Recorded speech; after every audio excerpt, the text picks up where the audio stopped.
It was one of the worst kept secrets in world football. The Italian maestro, Carlo Ancelotti, to coach the Brazilian national team.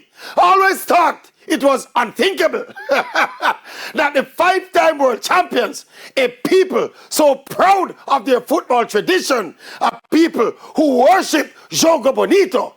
I never believed that Brazil would seriously hire a non-Brazilian, a European at that, to lead their national passion and guide their national team. But desperate times call for desperate measures. Brazil has not won the World Cup since 2002. That is almost 25 years in the wilderness. When you look at the quality and the mentality of the current crop of Brazilian players, it appeared they were heading for another 25 years of suffering. But in comes the objective outsider, the serial winner, a maestro at his craft, Carlo Ancelotti, to basically use this Italian basket to carry Brazilian water. See the basket there?